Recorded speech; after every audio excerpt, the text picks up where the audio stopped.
Hi there, this video we're going to start moving on to trends in the species over time.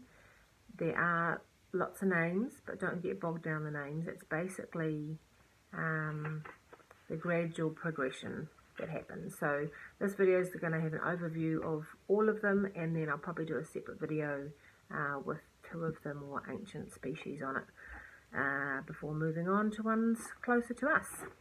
So it's basically, we're looking at the difference between going from being an ape-like species.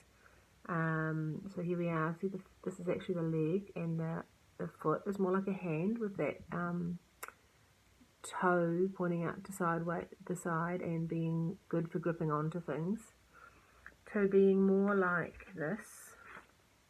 This is a species found in 2016, and they used the skull and made what they think the face might have been like. So this is a species a little bit like Lucy, the famous missing link between apes and humans. So that one's about 3.8 million years ago. There's a couple of terms that you might hear about. So a hominid is anything that includes all of the apes and us. So orangutans are a bit longer ago, but they are an ape, and so therefore they are a hominid. But if you think of gorillas and chimps being the closest ones to us, then there's a term hominin, not hominid, but hominin, which is the more human-like ancestors, and us are called hominins. So once we get to the ones we're going to start talking about who are becoming bipedal, they're now called a hominin. We are the only species left in that group. The others are all extinct. Okay, so here is a fancy timeline, and I'm going to send you a copy of this. But if you look on this side, it's going from 10 million years ago up to now, so that's the timeline. There's some useful little pictures on the side here showing you what the species would have been like and what they could do, and then in the middle is lots of the fancy names.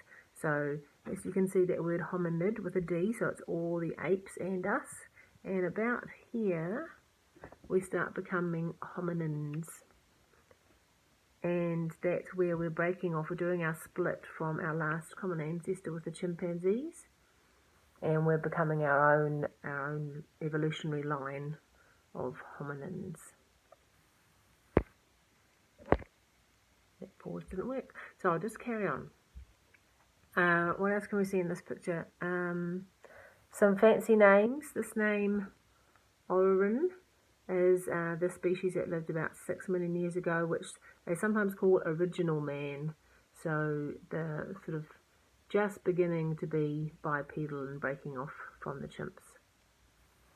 One key thing to remember is that we've discovered that we used to think that we became brainy and then we made tools, or we became brainy and then we became bipedal. But the key finding with Lucy and some of the skeletons shows us that we actually became bipedal first, which freed up our hands, so then we used tools, then we ate meat, and the extra calories helped us become more brainy. And that's also a feedback loop, because then you go from, you know, being more brainy to being able to make even better tools, and on it goes. So this is a trend. This is in the Biozone book. You can see all of that. And so it's a really useful page to look at, because it shows you the relative size of the species. So this is actually starting from the Lucy-like species. Quite short still, but beginning to stand more upright, and as we go across we get taller and we get more and more upright, from the slightly curved to being very straight over here. You can see that we're starting to use tools as we go along, but we're walking on 2 feet first. And up here you can see the relative brain size, so quite small brain still, and then it gets bigger and bigger as we go along. So that's a really good page to look at in the Biozone. Another good page that shows the trends over time and the different species names is the very next one. It's quite complicated, so I've highlighted some things. Again, don't get bogged down all the fancy names, but on this side is the time from about 7,654 million years ago. Okay, so the older ones are at the bottom and the newer species at the top. The other thing to realise about this page is that there's a whole lot of question marks in it. So we get bits of fossils and some evidence, but we don't have accurate data. We're sort of making our best guess given what we've got so far. So we start back down here. Here's our original man species. Just some sort of bipedalism happening and a bit of a change to their teeth, but otherwise looks very chimp-like.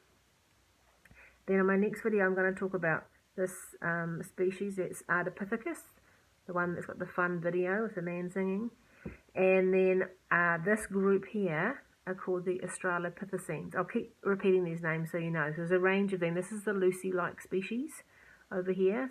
And then there's a side branch, which I'll also mention, called Paranthropus, who died out. They didn't lead on to anything later on. But the Lucy-like ones, Australopithecines, then we think were the ancestors to all the different Homo species. So we have Homo habilis, Homo erectus, and eventually up to us with Homo sapiens. And we'll get onto them a bit later. But for now, we're going to look at these ones down here.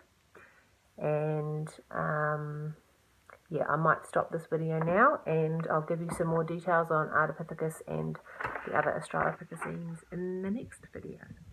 Okay.